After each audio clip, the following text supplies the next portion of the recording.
Hello, everybody. My name is David Klebanov. I'm with a company called Alkira. And today we're going to talk about a pretty exciting topic. We're going to talk about networking. Like, when was the last time that networking was exciting, right? But today we're going to make it exciting.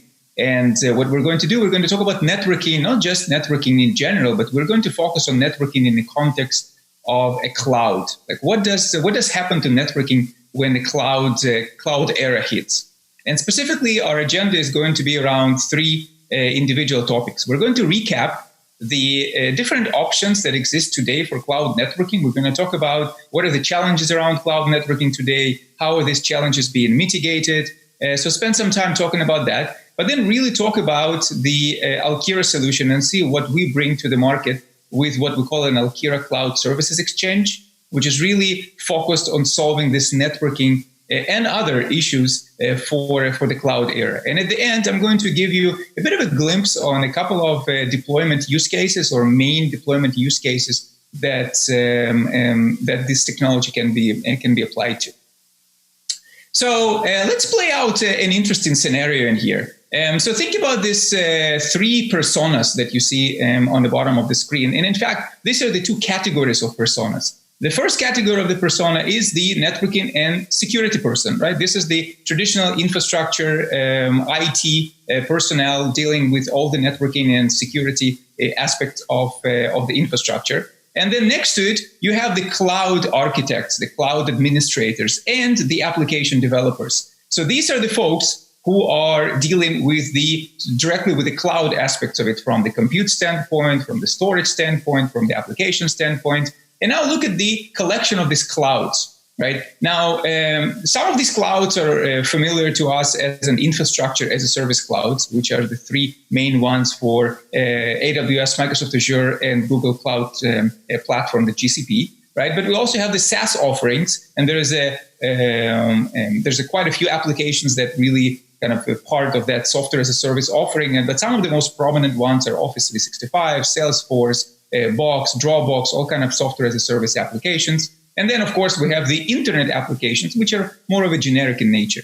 So when we see, from the persona standpoint, when we see the cloud folks, how do they perceive these clouds? They're really enjoying the day, right? These clouds were built for compute, storage, application, microservices in mind, and really cater to the needs of the cloud folks. And if you think about some of the key attributes that are really playing very well in that space, are the time to service, the agility around time to service, the ability to do on-demand capability delivery, right? The as-a-service consumption, which is extremely important element that we're going to come back and circle to a couple of times. And then the ability to do scale up and scale down for the infrastructure.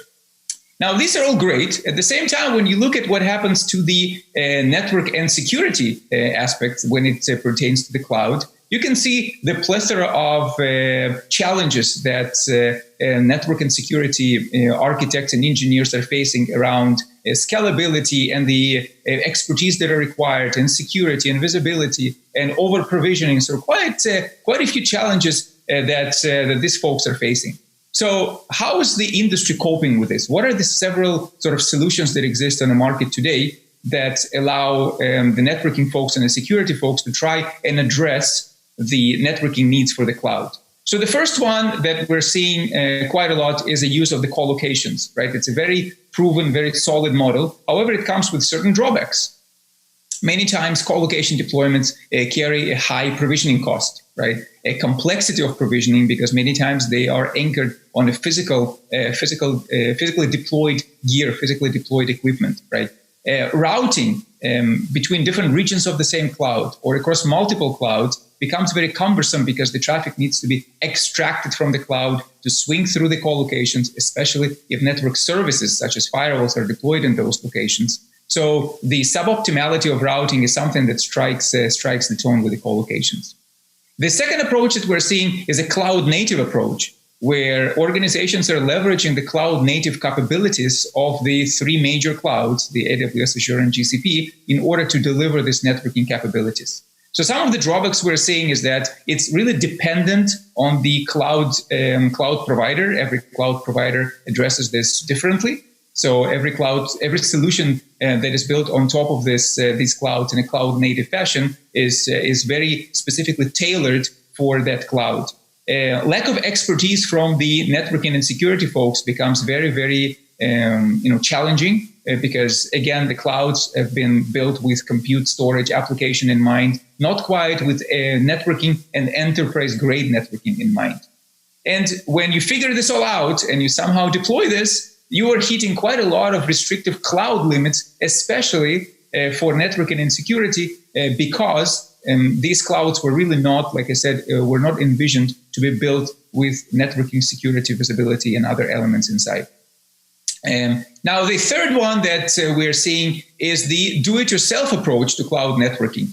This is where the organizations are leveraging either automation, orchestration, or provisioning tools in order to automate some of those tasks that would otherwise be done in sort of mundane manual fashion. Doing this, using this automation, orchestration, provisioning tools, still in a do-it-yourself fashion, but a little bit more sort of elegant. Now, those are obviously provide an evolution over the previous methods, but yet they also carry a certain degree of suboptimality regarding learning curve around those tools, the disruptive nature of deploying those solutions because of the need to download software into your existing cloud environments, and to some degree, a large failure domains that are created by the fact that these do-it-yourself networks really span multiple clouds without any means to constrain problems, routing-related problems that could arise from human errors, misconfigurations, or things like that. So when we think why these problems exist, the thing that really strikes the tone is that the cloud and the network really operate based on different characteristics. When you look at the clouds, you really see the clouds operating on the level of principles, on the intent-based approach, while the network is operating on the level of primitives, which is really understanding these nitty-gritty details and all of these nut and bolts that need to be sort of operated in order to build the network solution for the cloud. Now, where we really want to transition is really want to bring the network philosophy and the way of thinking closer to the way the clouds operate. And by doing that, we really empower the network to behave like the cloud and have those cloud-like attributes. And that is going to create this cohesiveness between the cloud and the network, and is going to allow the network to really deliver on the cloud promise. Now, let's look really quick on the Alkira offering in this space and how we are mitigating some of the shortcomings that we talked about prior to that. So the service that we are offering is called an Alkira Cloud Services Exchange. It's a solution. It's anchored on what we call an Alkira Unified Network Platform, which is a foundation for an entire solution. It comprises of a collection of what we call an Alkira Cloud Exchange points, which are, think about those as a virtualized cloud, multi-cloud points of presence. These are not hardware-based. These are not VNFs. This is a completely autonomous software stack that is deployed on top of the hyperscale infrastructure and really allows the organizations to bring the resources, be those single cloud resources, multi-cloud resources, on-premise resources, users, SD-WAN fabrics, whatever lives on-prem, into this unified network platform through the connectivity through this Alkira cloud exchange points. Now, if we think about some of the key attributes that come with that type of approach, is an ability to completely design your network using a digital design canvas. Basically, draw your network on the design canvas to express your intent, and then click a button to implement or provision that intent onto the actual virtual infrastructure. The ability to insert network services such as firewalls, load balancers, DNS, DHCP, IP address management systems, and others into this network, leveraging this digital design canvas, and then using the intent-based policies in order to steer the traffic. Now, the elements around segmentation, encryption, which are the security aspects, the day-to operations around visibility and governance for this network. And again, at the end is the chargeback billing elements of the solution in order to really kind of have a deep understanding of what are the resources that are being consumed and pay only for the resources that are being consumed as part of the solution. Now, the three really key things that I wanted to kind of leave you with in this slide is a delivery of this entire solution as a service, which is a very sort of significant contrast to the do-it-yourself approach that we talked about previously. The ability to provision everything in a single click using the digital design canvas and the integrated network services marketplace, and the ability for this entire intent to be provisioned on top of the infrastructure and really be ready for use in minutes. So these are the three things I really wanted you to live with this, from the understanding of the solution. Now let's quickly look at three popular use cases that we're seeing being deployed out there. The first one is pure networking use case, right? And you can think about this as an end-to-end cloud or multi-cloud networking use case where you have multitude of cloud workloads from various clouds that are being connected into this cohesive network infrastructure, right? So we're talking about multi-region or multi-cloud in some cases, multi-account in cases where you have different departments that are leveraging different sort of credentials to access their workloads. So all of that is being cohesively brought into the Cloud Services Exchange solution. The ability to provide an end-to-end segmentation across these multiple workloads and micro-segmentation to sub-segment certain workloads within a segment, right? The ability to do a global route propagation within this segment, so keeping the segmentation end-to-end, yet providing the global route distribution and route propagation across the regions, across the clouds, be that within a single cloud exchange point or be that across multiple cloud exchange point really on a global scale.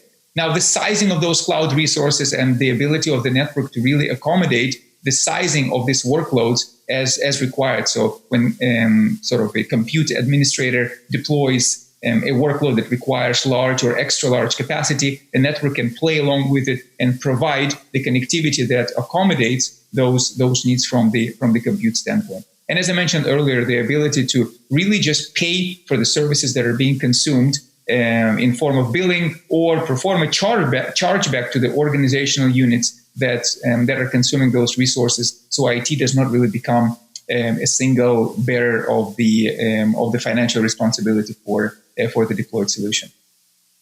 The second use case that we're seeing a lot is the use case around stateful security. So as these applications move into the clouds, we're really seeing the need for the security to be extended into the clouds and really maintain the same security posture that existed for these applications where they were on-prem, and maintain this posture when now these applications reside in the cloud. Now, I'm giving here an example of the Palo Alto Networks firewall, right, and how firewalls being deployed within the Alkira Cloud Services Exchange with auto scalability to accommodate an increased and shrinking demand for capacity, and the ability to do firewall zoning in order to segregate different resources, be those an on-prem resources, sites, users, SD-WAN fabrics or whatnot, cloud resources, AWS, Azure, GCP, but also an external resources such as extranet connectivity through mergers and acquisitions, partners, or just a plain internet-based resources. And all of these are just mapping into this zone-based approach inside these firewalls that are deployed within the Cloud Services Exchange. So really the ability to bring that stateful security from not just an on-prem data center applications, but all the way into the cloud applications. And lastly is the use case around operational visibility for network and security. Now, obviously, when you deploy networks, you have to make sure that operational elements, visibility elements are accommodated. And here, there's a really multitude of different visibility, troubleshooting, health, visibility elements around networking, security, and the entire operations of the environment. Now, I know this was quick, just to give you guys a bit of a sample of what we do and how we solve these cloud networking challenges. If you want to learn more, we invite you to go to www.alkira.com, watch videos, read briefs, schedule demos, and take the next step in that networking journey for the cloud. With that, I wanted to thank you and wish everybody a pleasant day.